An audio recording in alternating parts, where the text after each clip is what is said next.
In the year 1887, in the old city of Berlin, a young Filipino named Jose Rizal lived far away from home.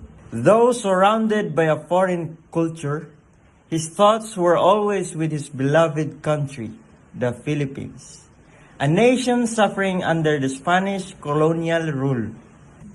Rizal dedicated his time and energy to writing a novel that would reveal the truth. He called it Noli Me Tangere, a Latin phrase meaning touch me not. This was not just a story, it was a bold exposure of injustice. Through powerful characters and emotional scenes, Rizal exposed corruption, abuse of power, and the suffering of Filipinos. He showed how fear and silence allowed injustice to continue, and how truth could break it.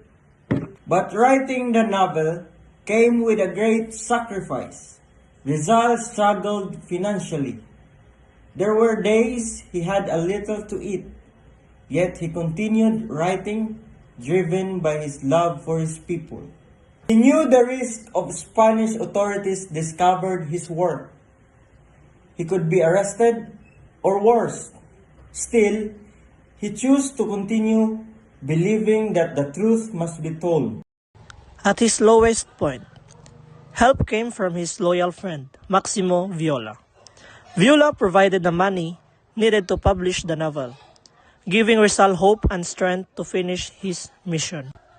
Finally, in Berlin, the first copies of Noli Me Tangere were printed in 1887.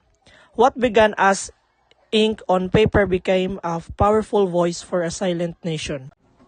When the novel reached the Philippines, it spread quickly despite being banned. Filipinos read it in secret, discovering the truth about their society and their identity.